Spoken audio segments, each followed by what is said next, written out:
무티 메르켈 총리가 16년간의 재임을 마치고 총리직에서 은퇴를 하게 되었습니다.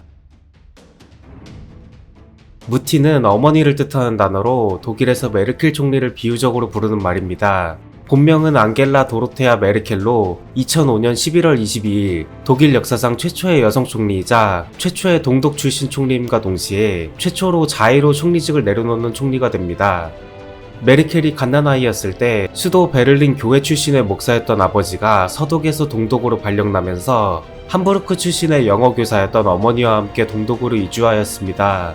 당시 독일은 사회주의 체제인 동독을 버리고 서독으로 이주하는 경우가 많았는데 메르켈 가족은 매우 이례적인 경우였습니다.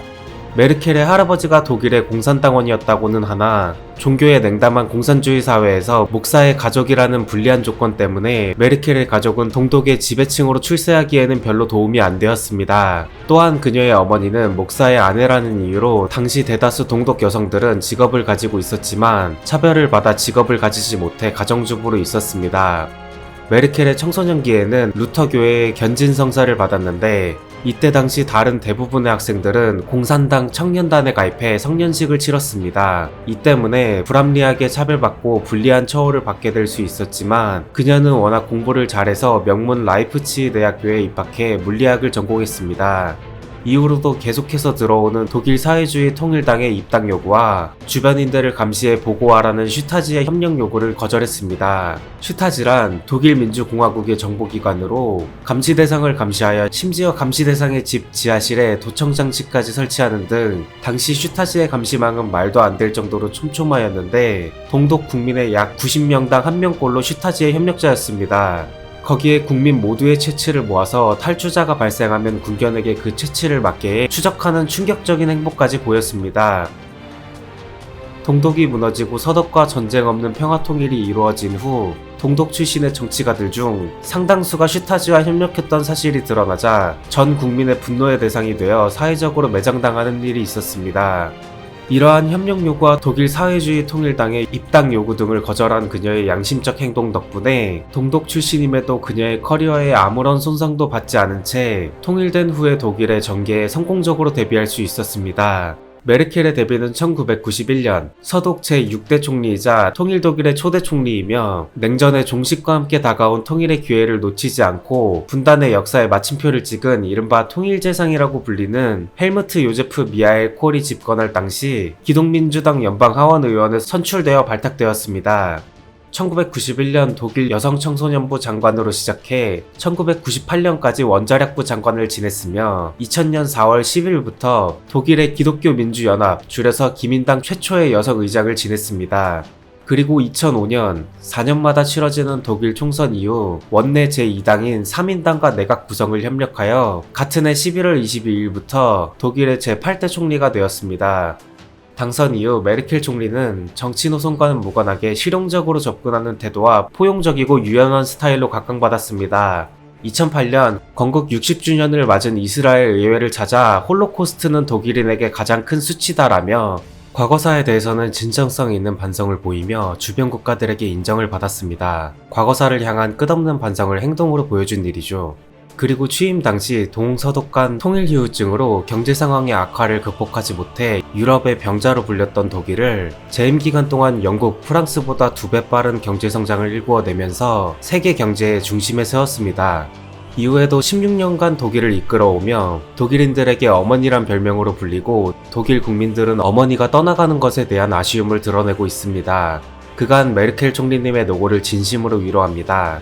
최근 독일에서는 총선거가 열렸습니다.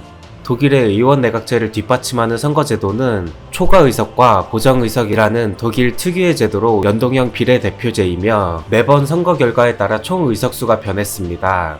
따라서 우리나라와 같이 유권자가 1인 2표를 행사하는 독일의 선거는 우리와는 다르게 매우 복잡한데요. 우선 제1투표에서 지역구 후보에 투표한 후 제2투표에서 선호하는 정당에 투표를 하게 됩니다. 여기서부터 우리의 선거제도와 달라집니다. 제2투표 결과에 나온 정당 득표율로 각 정당의 당선자 총 의석수를 결정합니다. 그리고 제1투표에서 당선된 지역구 의원을 소속 정당 의석에 채워 넣어 부족분만큼 비례대표로 채워 넣습니다. 이렇게 한다면 당선된 지역구 의석이 소속 정당에 배정받은 의석보다 더 많을 경우가 있습니다. 이 경우 초과한 지역구 의석을 모두 초과의석으로 인정하게 됩니다. 그렇게 되면 초과의석이 많이 발생한 당이 지나치게 유리하게 됩니다. 따라서 그 초과된 분만큼 각 정당 득표율에 맞춰 다른 정당에도 같이 보정의석으로 늘리게 됩니다. 듣기만 해도 복잡한 과정이지만 이를 통해 독일은 정당 득표율과 정당의 의석을 사실상 1대1의 비율로 맞추게 됩니다. 우리나라가 현재 시행하고 있는 총선제도의 경우 전국 모든 지역구에서 A당과 B당이 6대4의 지지를 고르게 받는다면 B당은 단 하나의 지역구 의석도 얻지 못하는 경우가 발생할 수 있습니다. 대표적인 예로 우리나라 제18대 총선 비례대표 선거 결과 당시 H당의 비례대표 득표율은 37%에 불과했지만 전체 299개의 의석 중 153석을 차지하며 과반 이상의 의석을 단독으로 차지했습니다. 이는 소수의 국민들이 지지하는 소수 정당에는 극단적인 불리함을 안겨줍니다. 독일은 이를 해결하기 위해 초과의석과 보정의석을 만들어냈습니다. 이러한 선거에서 현재 독일의 사회민주당이 메르켈 총리가 소속된 기독민주당과 기독사회당 연합의 근소한 차이로 승리했습니다. 하지만 이 둘은 정말 근소한 차이의 득표율을 보였으며 각 당의 연립정부 주도권 다툼이 겹쳐 실제 정권 교체가 이루어질지는 확신할 수 없는 상황입니다. 3인당 중심으로 연립정부가 꾸려질 가능성도 높다는 관측이 나옵니다. 16년 만에 정권 교체가 이루어질지도 모르겠습니다. 현재 우리나라에선 또 다른 나라의 선거 결과에 집중할 수밖에 없는 상황입니다. 바로 이웃 국가인 일본의 중의원 선거가 코앞으로 다가온 것인데요. 의원 내각제인 일본은 집권당 총재가 총리를 맡는데 사실상 자민당이 집권당이 되는 것이 기정사실이므로 자민당 총재 선거가 일본 총리를 뽑는 선거나 다름이 없는 셈입니다. 이는 일본의 유권자들이 정치에 지나치게 무관심하기 때문입니다. 수십 년간 일본을 이끈 자민당 말고는 다른 정당은 유권자의 신뢰는커녕 관심도 받지 못하는데요. 일본의 중장년층은 대부분 일본에 찬란했던 1900년대 후반을 이끈 자민당을 지지합니다. 중장년층의 맹목적인 지지는 오랜 일당 의회 체제를 만들게 되었고 이로 인해 야권이 몰락해 자민당이 사회를 주도하는 역할을 독점하여 대안이 없는 상태가 오래 유지되는 상황을 만들었습니다. 그래서 청년층은 좌익 성향을 가진 이들마저 자민당에 표를 던지는 선택지를 고르지 못하고 자민당에 의지하는 상황이 반복되고 있습니다.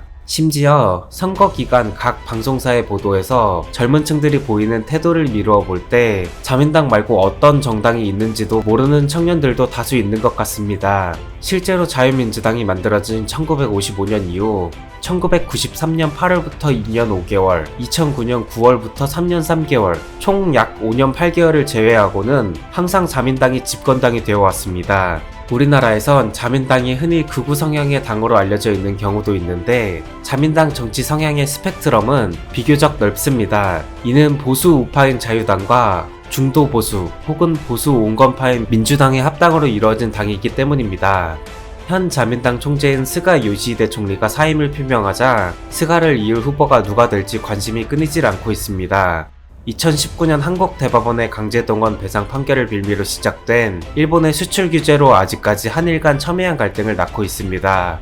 이러한 가운데 일본의 새 총리는 이를 해결할 생각이 있는가에 대한 관심이 집중되고 있으며 가장 유력한 후보로는 고노다로가 지목되었습니다. 고노다로는 일본군 위안부 문제에 있어 일본 정부가 직간접적으로 관여하였다는 점을 공식적으로 인정한 첫 다마인 고노다마를 낸 고노 요헤이의 아들입니다. 그의 아버지인 고노 요헤이가 재직할 당시 한일 관계는 우호적이었기에 이러한 인연으로 우리나라 외교부는 고노다로가 외무상으로 취임할 때 축전을 보냈습니다.